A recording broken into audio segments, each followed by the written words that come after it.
mi ni Wolii Sam Òjó ọmọ lójú Jésù Adebayo tí gbogbo yẹn ń pè ní authority. Authority tí wọ́n ń pè yìí níbo ni ó ti wá? Ọwọ́ Ọlọ́run ni. Then àwọn èèyàn ni wọ́n sọ orúkọ yẹn.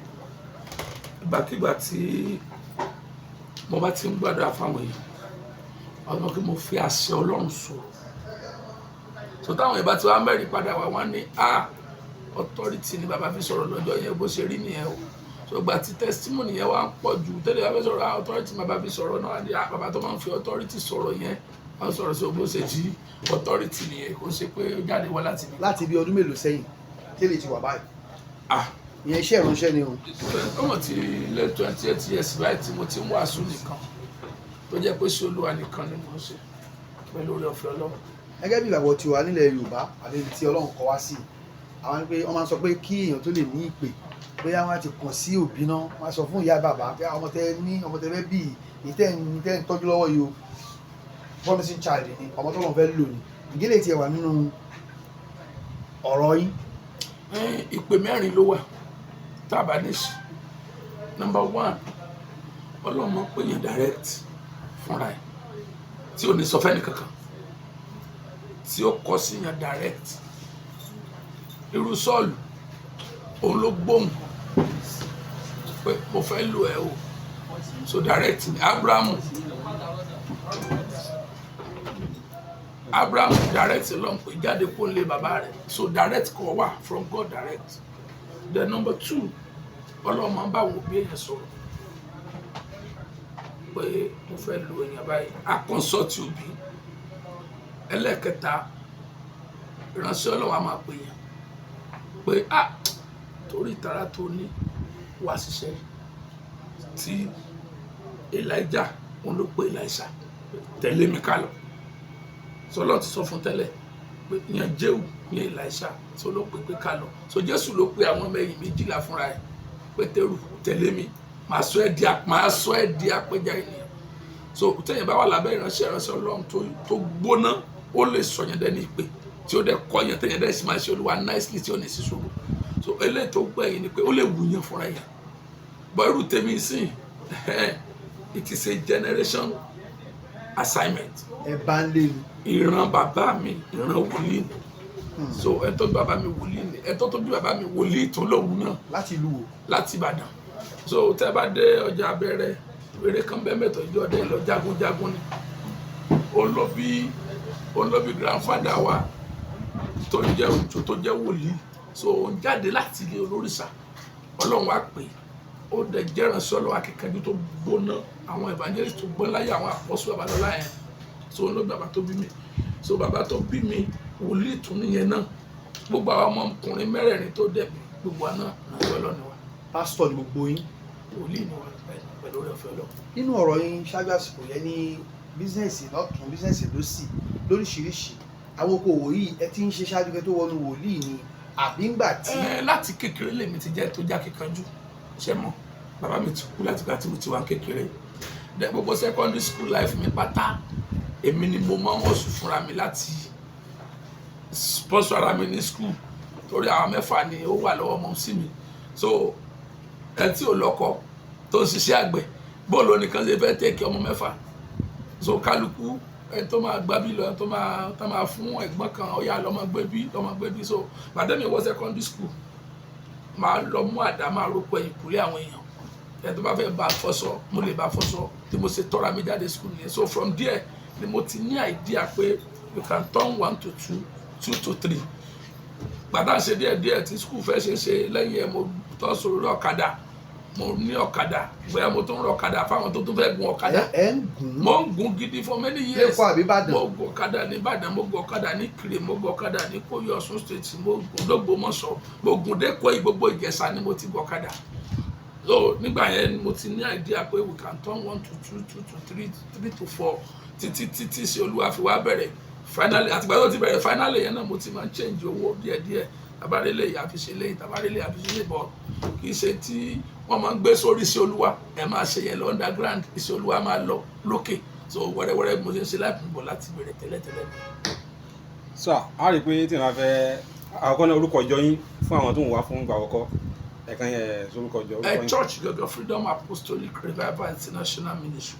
So abẹ́ láti lọ dá orí òkè ògo sílẹ̀.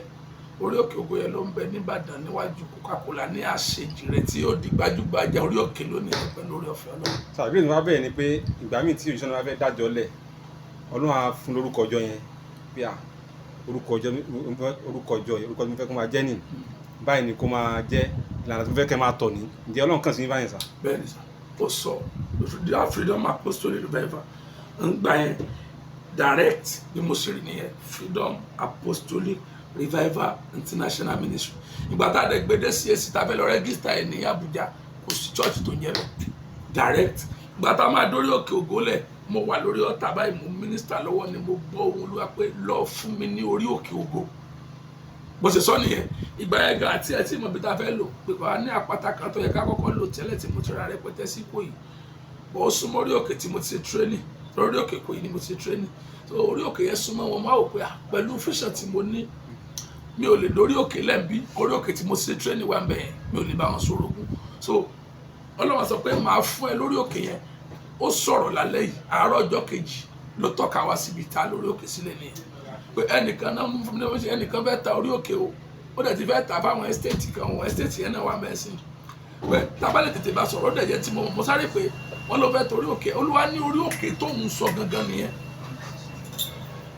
Olúwa lórí òkè tó ń sọ gangan nìyẹn pé agbọ́dọ̀ lọ ra kò dẹ̀ sówó ó ní kílẹ̀ tó sú ó ní mọ̀mọ́ owó ní owó mi èmi máa pèsè owó bẹ́ẹ̀ nìkan ṣe pè mí nìyẹn pé sà ẹ sọ̀rọ̀ orí òkè kan lánàá ṣe é ti rí ni mo ní mo ti rí ṣe ẹ fẹ́ rà ni mo ní mo fẹ́ rà èló ni mo níye báyìí ó dẹ̀ sẹ́ndì owó yẹn gẹ́gẹ́.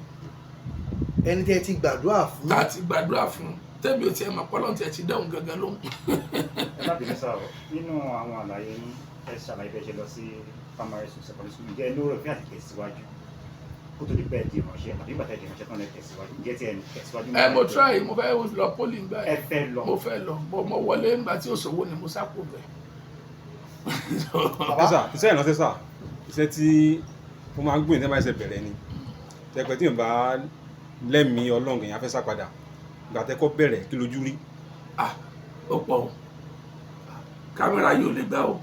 ẹja sọ dẹ́rẹ́ sà ẹja kí n sọ pé a dúpẹ́ lọ́wọ́ Ọlọ́run ṣé orí òkè tí mo gbé fọdún mẹ́sàn-án pẹ̀lú aṣọ ẹyọkan la fẹ́ sọ ni àbí àbọ̀jọ́ tá a máa gbìyànjú pa fẹ́ mínísítà tá a máa lé wa jáde pé níbo ni ìpè tiwa ṣé àbí mélòó láti ẹ̀ fẹ́ sọ iṣẹ́ ríṣẹ́ ìrànṣẹ́ mi láti ilẹ̀ ogun ni ìyẹn ni ogun òfin tán ní gbogbo ìrànṣẹ́ wa ẹ̀rí ọ̀pọ̀lọpọ̀ èèyàn ni ọmọ dìde gbó láti bẹ̀rẹ̀ ẹ̀ṣẹ̀ mọ́ irú ẹ̀bùn tó lọ́n fún mi ó jẹ́ ẹ̀bùn táwọn èèyàn máa ń jowó ẹ̀ gan ẹ mọ̀ pé ẹ̀bùn kí èèyàn gbàdúrà fún yàn ó dẹ̀ dàbí pé májíìkì ní lóòótọ́ ṣé o àwọn kan máa ń wádìí bó ni Ọlọ́run ti dá lóhùn gbogbo ẹni mo fi máa ń sọ pé tó bá ní ẹnìkan tí mo pray fún rí tí mo ní Olúwa ní kó lọ mú nǹkan báyìí wá kí ogun ẹ tó ṣẹ́ pé kẹ́ni ẹ jáde síta bọ̀ mo ní ẹ̀bùn pé tí n bá gbàdúrà fún ẹni tó wà nílẹ̀ báyìí ó lè lókè gbogbo wọn tó dẹ̀ yí mi ká ló mọ̀ so mi ò lè káyé àwọn tọ́lọ̀ ti inú orí ọ̀fẹ́ tó fún mi gbé dìde lórílẹ̀‐èdè àtòrílẹ̀‐èdè mi irú last week sí mo wà UK so àwọn èèyàn tí mi ò tiẹ̀ rántí pé mo ti pray fún rí all of them are rushing out bringing different kind of gifts ìmí wà gan tí mi tiẹ̀ kó kúrò lọ́hùn nínú nǹkan tán kó wá fún mi ẹlòmíwà tí mo kọ owó ẹ pé ayé rẹ ò tí ì dá tó kó wá táwọn onílọrẹ lọ ṣiṣẹ́ díẹ̀ sí ẹ ti understand so tí ò dẹ̀ sí pé bóyá èèyàn sọ fún ọ pé lọ mú iye báyìí wá church tí mo ti minister church ọ̀rẹ́ mi ní Liverpool ọ̀nà àmàwò mi àmà gbọ́n báyìí gbogbo ọ̀rẹ́ tá a gbà bẹ́ẹ̀ mi mọ̀ kọ́ bá pọ̀ mi they offer me money but I said no mi ò kò sí church kan tó lè ní mo preach pé mo gbọ́ envelope lọ́wọ́ àwọn rí pé ọ̀nà rere ọ̀mùrí ẹ kú sí Olúwa sà thank you for coming ẹ gbà mi ò. ṣé lẹ́yìn ní májẹ̀mú kan ni àgbò ni. májẹ̀mú mi pọ̀ lọ́lọ́ ni Ọlọ́run sọ mi pé mọ̀ ṣiṣẹ́ mi torí owó that's the key that I have in my hand. mi rí church yẹn tó máa ní mo wá preach fáwọn àwọn wá fún mi lọ́nà rere ọ̀mù gbà lọ́wọ́ àwọn rí ó sì gbangba láti sọ yìí. bó o lẹ ṣe pàdé ìyàwó yìí. orí ọ̀fẹ́ ni Ọlọ́run ló jẹ́ ká pàdé ara wa ṣé mọ̀ tí èèyàn bá ń wá nǹkan tó bá ti fi sínú àdúrà ọjọ́ tó bá rí yóò mọ̀ so the day sọ mo sọ fún un pé ìyàwó mi ìwọ ni ìyàwó mi òun dẹ̀ wá sí church òun lọ sí UK gbàdúrà fún wa wà ní travel ká lọ láyọ̀ ká bọ̀ láyọ̀ alẹ́jọ́ ìlú lọ́dẹ ni ìyàwó ẹ̀ ló wá síwájú ẹ̀ lé ní o ọjọ́ kejì mo dẹ̀ pé madam ẹ̀pẹ̀lẹ́ ọ̀sẹ̀ ti dé UK láti dé UK o tí mo gbọ́ lánàá bẹ́ẹ̀ ṣe kúrò ní Olúwalẹ́yìn níyàwó mi ó dẹ̀ bù sẹ́ni pé wọ́n tún rẹ̀ báyìí. irú àwàdà aláwo nìyẹn and that was ọjọ́ kejì tó bá jẹ́ pọ́lọ̀ ló sọ God will talk to you by himself. Bàbá ẹ jọ̀ọ́ láti ìgbà tẹ́ ti bẹ̀rẹ̀ iṣẹ́ ìránṣẹ́ yìí ẹ mọ̀ pé gẹ́gẹ́ bí ìránṣẹ́ Ọlọ́run ó máa ní ọ́ndà ẹnìkan tẹ́ ti bẹ̀rẹ̀ iṣẹ́ ìránṣẹ́ yẹn bóyá irú àwọn tó jẹ́ bí irú CAC yẹn sìn a rí bí àwọn èèyàn ṣe ń lọ láti inú ìjọ kan sí ìkejì kó ló di pé wọ́n dá ìjọ tiwọn sílẹ̀ ìjẹ́ kí ni relationship yín pẹ̀lú àwọn tí ẹ ti bá ṣiṣẹ́ gẹ́gẹ́ bí ìránṣẹ́. ọmọ CAC sì ni mí tì náà so gbogbo Christ Apostolic Church worldwide ni wọ́n dẹ̀ mọ̀ pé ọmọ wa rè ṣùgbọ́n iṣẹ́ ìránṣẹ́ ló jẹ́ kí a ní ministry tá register àti nítorí àwọn ìgbìyànjú ká tó ń Olúwa so títí dọ̀la ọmọ CAC sì ni mí so I go there gbogbo bàbá tó wà ń bẹ̀ ló mọ̀ mí tí mo mọ̀ wọ́n so CAC mo ti jáde ọmọ CAC dẹ̀ ni mí ti tomorrow CAC ló sọ lọ́ọ̀dẹ́ mi as a pastor CAC ni mo ti lọ Bible school CAC ni wọ́n ti ọ̀dẹ́ mi as a pastor so. ẹ sà bàbá bọ̀ ẹ má bí wọn pin wájú yẹn wọ́n ní àdìsẹ́ láríkàríkà bá rè gún tí ó bá kò dẹ̀ tí kan tó gún mi ní wàá gbé orúkọ ọlọ́ǹga máa ń fẹ́ kíyàn orúkọ òǹga àwọn iṣẹ́ ìránṣẹ́ ìyanu àmì wo tẹ́lẹ̀ mọ̀ pé àmì lélẹ̀ ìtara mi ṣe tẹ̀lé dárúkọ bí abí mẹ́ta fún wa. iṣẹ́ ìyanu àlékún bí o ó tí mo kàn mọ̀ ní pọ́lọ́ mọ́ ń lò mí so gbogbo tọ́lọ́ bá ṣe fún yàn láyé to the glory of God tí n bá dó síwájú sí pé afọ́jú ti rìn àárọ̀ ti rìn bẹ́ẹ̀ pé mo lágbára tèmi tí mo lò so the only thing tí mo mọ̀ ni pé kò síṣẹ́ ìyanu kan tọ́lọ́ mọ́ ń tọwọ́ èèyàn ṣe láyé tí ó ti tọwọ́ mi ṣe. òkú ti jí dìde rí. kí tí ẹ wá ṣe lọ́wọ́ tèmi mọ́ ọwọ́ mẹ́mbà nìyẹn ti ń ṣe. ọwọ́ mẹ́mbà ló ti ń ṣẹlẹ̀ ẹ mọ̀ bínú èmi ó tún padà sọ́dọ̀ yàrá lẹ́ẹ̀kan sí nígbà tí ẹ wá sọ fún wọn pé àwọn ni Ọlọ́run kọ fún yín ṣé wọ́n là yín ṣé wọ́n dà yín láàmú ni àbí àwọn lọ́kàn wọ́n jọ yẹn bẹ́ẹ̀. mo kò lè jọ yín bẹ́ẹ̀ yẹn ṣe mo kò máa difficult kéèyàn lọ school kó kàwé kó ṣe gbogbo ẹ̀ kí Ọlọ́run wá ní kó lọ fẹ́ arábàdàn kan tí ọ̀rọ̀ ẹ̀ náà ò tí ó yẹ kó yẹ yín ohun ò wá láti ibi tí àwa ti jìyà so ibi tí sìmẹ́ǹtì ti dùnlẹ̀ díẹ̀ lòun ti jáde wá now a pastor ẹ ti understand òjíṣẹ́ Ọlọ́run pastor kó wá lọ bẹ́ẹ̀ tó fowó tọ́ ní school pé mo kò lè yí sí bẹ́ẹ̀ yẹn bọ́ at the end of the Ọlọ́run jẹ́ kó yí sí náà. wọ́n padà àgbà bẹ́ẹ̀. Ọlọ́run ló dá sí. abẹ́ wọnú àdúrà abẹ́yìn gan nǹkan tí mo fẹ́ mo wọnú àdúrà pé nǹkan tí mo fẹ́ ni Ọlọ́run bá mi fẹ́. no tó bá jẹ́ pọ́lọ́ ló sọ tó máa ṣe. àwọn náà padà sọ fún wa nǹkan tó mú wọn tó convince wọn convincingly ó padà sọ fún wa ṣùgbọ́n bàbá àwọn lè mọ̀ àbí ṣé ẹ mọ̀ nǹkan tó convince wọn tó fi padà gbà. Ọlọ́run ló kọ́. Ọlọ́run ló kọ́ báyìí ẹ ti wá ń bá ní àjọ ẹ̀bọ̀ tọ́dún mélòó báyìí sá. marriage wa mọ̀ sí lọ́dún 11 báyìí. 11 àbí 10 ọdún 11 la wà lẹ́yìn. bàbá wòlíì ni o ẹ̀gẹ́ sì ti rò pọ̀ mẹ́gẹ̀ ṣé wòlíì làwọn náà. àwọn onílù ìyàwó mi tó bá lálà confam mi o tó bá dẹ̀ ti sọ fẹ́ àmọ́ ṣe nǹkan báyìí o lẹ́yìn máa ń wulẹ̀ sí kọ́ra fílẹ̀ mi. nígbà tí wọ́n dọ́dọ̀ yín tẹ́gẹ̀ rò pẹ̀ mẹ́gẹ̀ náà báwọn náà ti nípè ṣáájú àsìkò yìí.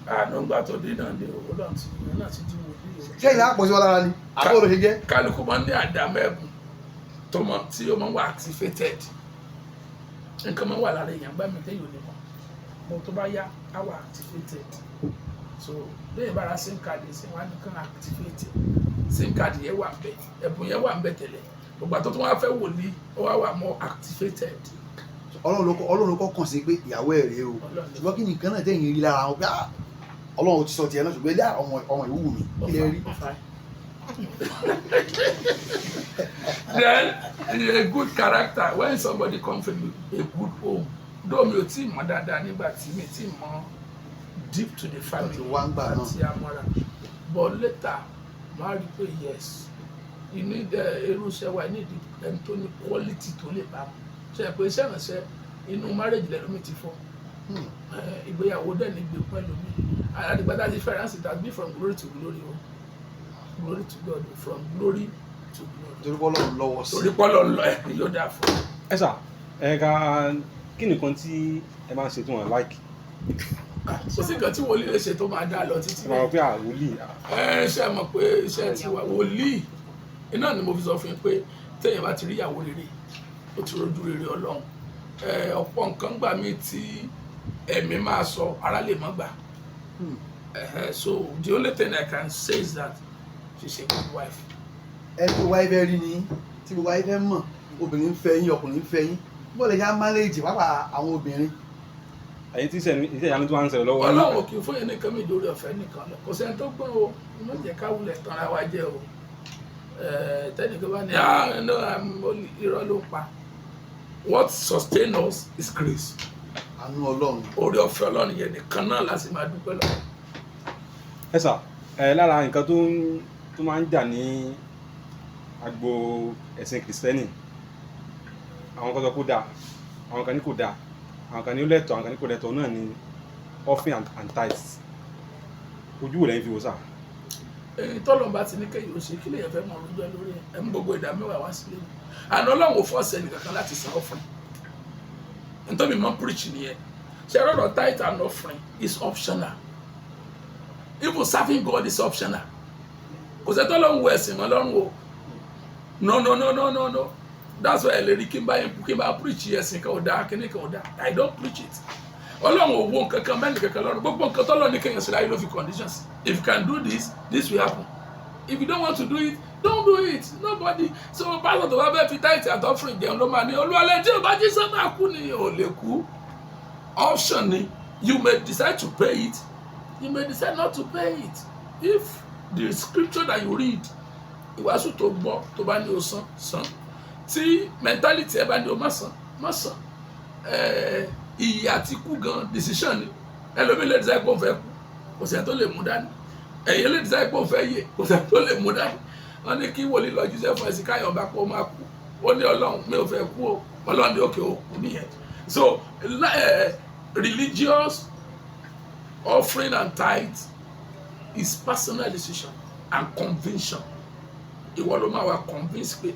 Ọlọ́run lè sọ̀rọ̀ báyìí fún mi kẹ́mi náà máa dá kankan padà fún ṣe bá aráàlú tó ní òsàn Ọlọ́run sì rọ̀jò lé wọn lórí so tó bá ti di ọ̀rọ̀ Ọlọ́run ọ̀rọ̀ ẹ̀sìn àbọ̀rọ̀ rẹ̀ ìwọ̀nba lè máa sọ pa ẹ̀mú I deliver what God has me to deliver to you ṣùgbọ́n Ọlọ́run ló sọ ẹ̀mú gbogbo ìdá mẹ́wàá wa ẹ̀ ń bá wa fẹ́ ó lè san ẹ̀ ń bá fẹ́ ó lè má san. kí lẹ fẹ́ràn jù kí lẹ kórìíra jù sà. tí mo fẹ́ràn jù. àní kàtẹ́ kórìíra jù. mo fẹ́ràn Ọlọ́run mo fẹ́ràn jù. kí lẹ kórìíra jù. tí mo kórìíra irọ́ bí ẹ bá parọ́ ó sì tí mi ò lè ṣe fún iye ìparọ́ kó jalè òfin méjì tí mo rí láyé mi tó le jù láyé ni pé kéèyàn parọ́ fún mi àbí kéèyàn jalè kò sí tí mi ò fi kórìíra ẹ̀. kálọ́ ló ń pè yín iṣẹ́ ìwé lẹ́ bá ṣe. ṣé wàá pè mí bísíǹsì tàbí kí n ṣe sójà mo láìkí bí wàhálà bí kankan ṣàṣẹ kankan kó ṣàlágbára nǹkan méjì tí mo láìkí jù nìyẹn mo láìkí kí n sọ 1 2 the number 2 mo láìkí bí ogun bí ìjàkadì bí kankan yẹn. bó wà ní kékeré yìí sà. mo lè gan o